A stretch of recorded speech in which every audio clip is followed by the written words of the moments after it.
মঞ্চ খোলার প্রতিবাদ আন্দোলনে প্রধানমন্ত্রী স্বরাষ্ট্রমন্ত্রীর পাশাপাশি রবীন্দ্রনাথ ঠাকুরের ছবি পোড়ানোর অভিযোগ ওঠে মালদার চাঁচল কলেজ তৃণমূল ছাত্র পরিষদের বিরুদ্ধে।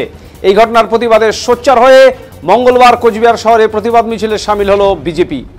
এদিন কোচবিহার শহরে বিজেপি কোচবিহার জেলা সদর দপ্তর থেকে মিছিল শুরু হয়ে শহরের বিভিন্ন গুরুত্বপূর্ণ রাস্তা পরিক্রমা করে। মিছিলের নেতৃত্ব দেন বিজেপি কোচবিহার জেলা সভাপতি অভিজিৎ বর্মন সহ বিধায়ক নিখিল রঞ্জন দে, সুশীল বর্মন প্রমুখ। এদিন বিজেপি কোচবিহার জেলা সভাপতি অভিজিৎ বর্মন বলেন, রবীন্দ্রনাথ ঠাকুরের ওপর এই আঘাত আসলে বাংলার ঐতিহ্য এবং কৃষ্টির ওপর আঘাত, পশ্চিমবঙ্গের সংস্কৃতির ওপর আঘাত। এই আঘাত কোনোভাবেই মেনে নেবে না বিজেপি।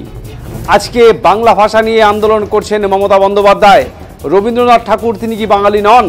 এই প্রশ্ন তুলে অভিজিৎ বর্মন বলেন, রবীন্দ্রনাথ ঠাকুরের ছবি পোড়ানো সংক্রান্ত ব্যাপারে একটা শব্দ উচ্চারণ করতে দেখা যায়নি মুখ্যমন্ত্রীকে। রবীন্দ্রনাথ ঠাকুরের এই অবমাননা কখনোই মেনে নেওয়া হবে না, তাই কোচবিহারে পথে নেমেছে বিজেপি বলে জানান তিনি।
মিছিল আপনারা জানেন যে মালদার যে চাঁচল কলেজ, সেই কলেজে আমাদের বিশ্বকবি রবীন্দ্রনাথ ঠাকুরের প্রতিকৃতিতে যেভাবে জ্বালিয়ে দেওয়া হয়েছে তার প্রতিবাদে আমরা নেমেছি।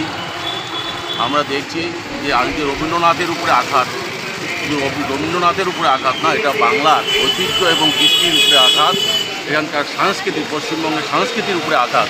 সুতরাং এই আঘাত আমরা কখনোই মেনে নেব না।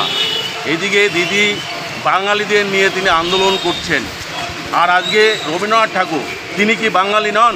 তিনি তো একটা শব্দ উচ্চারণ করেননি এখনও পর্যন্ত। তাই আমরা আমাদের ভারতীয় জনতা পার্টির পক্ষ থেকে আমরা রাস্তায় নেমেছি। এই যে রবীন্দ্রনাথ ঠাকুরের যে অবমাননা, এই অবমাননা কখনোই আমরা সহ্য করব না, মেনে নেব।